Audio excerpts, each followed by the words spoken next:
নমস্কার, আমি Sourodip, paediatrician, paediatric ইন্টেন্সিভিস্ট এবং নিউরোটোলজিস্ট। আজ আমরা যে ব্যাপারে কথা বলবো সেটা হচ্ছে এই বর্ষাকালের সাথে যেটার নাম প্রায় চলে আসে এবং সবাই অনেকটাই ভয় পান এই রোগটাকে, সেটা হচ্ছে ডেঙ্গু।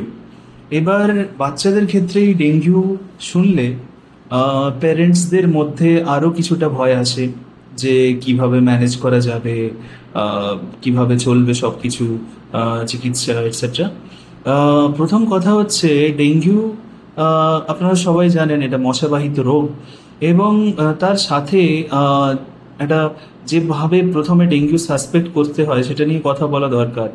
সেটা হচ্ছে জ্বর এবং তার সাথে যে কোনো সিমটমস, যেরকম যদি একটা বডি পেইন বা মাসেল পেইন, হেডেক, চোখের পেছন দিকে বা রেট্রো অরবিটাল এরিয়ার যে পেইন, এবং কখনো কখনো গ্যাস্ট্রো ইন্টেস্টিনাল সিমটমস যেরকম বমি, পেটে ব্যথা, লুজ টুলস এটসেট্রা, এগুলো প্রত্যেকটাই কিন্তু ডেঙ্গুর লক্ষণ হতে পারে।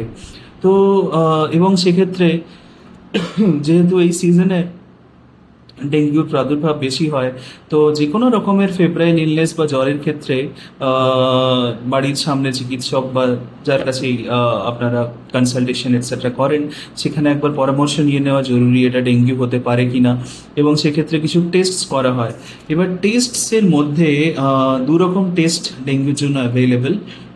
একটা হচ্ছে প্রথম 4 দিনে যেটা আমরা করি তাকে বলে NS1 অ্যান্টিজেন, এবং তারপরের টাইমটাতে ডেঙ্গু যে অ্যান্টিবডি IgM, সেটা অনেকটা বেশি রিলায়েবল হয়।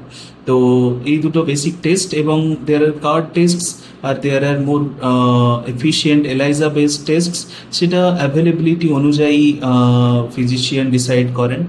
তো ডেঙ্গুর এটা হলো একটা প্রাথমিক পরিচয় আর কি। তো এরপরে যেটা হতে পারে সেটা হচ্ছে ডেঙ্গুর কিছু ওয়ার্নিং সাইন্স থাকে, যেগুলো যদি কোনো বাচ্চার মধ্যে দেখা যায় তাহলে তাকে অবশ্যই আর বাড়িতে না রেখে হসপিটালাইজ করা উচিত। যেরকম প্রথম কথা হচ্ছে যদি পারসিস্টেন্ট ভমিটিং হয়, মানে প্রায়শই বমি হচ্ছে, একটা পেইন অ্যাবডোমেন বা পেটের ব্যথা, মিউকোজাল ব্লিড মানে মুখ, নাক বা যে কোনো অন্য জায়গা থেকে স্টুলের সাথে, ইউরিনের সাথে রক্ত যদি আসে, তারপর হচ্ছে যদি কোনো যদি কোনো সোয়েলিং দেখতে পান আপনারা, যেগুলো ফ্লুইড অ্যাকুমুলেশনের জন্য হতে পারে পেট বা বুকে, এবং অবশ্যই আরও 2-3টে জিনিস আছে যেগুলো চিকিৎসকদের পক্ষে চিকিৎসা এবং পরীক্ষার পরে এই জিনিসগুলো ডিটারমিন করা যায়। একটা হচ্ছে লিভারের সাইজ যদি বেড়ে যায়, এবং ব্লাডের কিছু প্যারামিটার্স PCT আর প্লেটলেট যদি আপ ডাউন হয়। তো এবার সেক্ষেত্রে এই প্রত্যেকটা জিনিসই বাড়িতে করা খুব মুশকিল।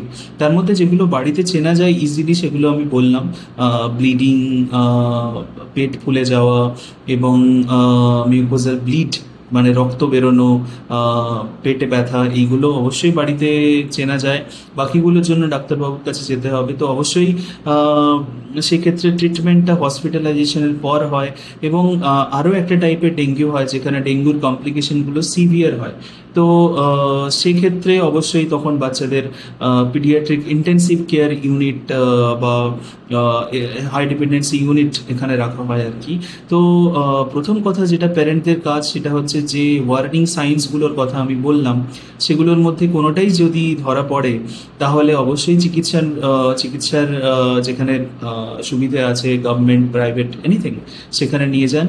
এবং জ্বর যেটা অন্য কোনো সিমটমের সঙ্গে আসছে, যেটা এই সিজনে খুবই ন্যাচারাল, সেক্ষেত্রে চিকিৎসকের পরামর্শে থাকুন। তো তাতে করে অনেকটা বিপদ এড়ানো যাবে। ডেঙ্গুর ভ্যাকসিন এখনো অবধি আমাদের দেশে অ্যাভেলেবেল নয়, বাট আমেরিকা বা দু একটা অন্য দেশে I think there have been a few vaccines dengue, but public স্পিয়ারে এখনো অবধি ইন্ডিয়াতে এগুলো এতটাও অ্যাভেলেবেল নয়। তো আমাদেরকে সতর্কতা এবং আর্লি ডায়াগনোসিস, মানে যত তাড়াতাড়ি ধরা পড়ে এবং যত তাড়াতাড়ি প্রপার চিকিৎসা শুরু হয়, সেভাবে নিজেদেরকে সেফ রাখতে হবে এই ডেঙ্গু সিজনে। তো ডেঙ্গু নিয়ে আমরা আবার কথা বলবো, ডেঙ্গুর কমপ্লিকেশনস এটসেট্রা এগুলো নিয়ে। এটা একটা ডেঙ্গুর প্রাইমারি আইডিয়া ছিল। I hope it helps all of you. Thank you.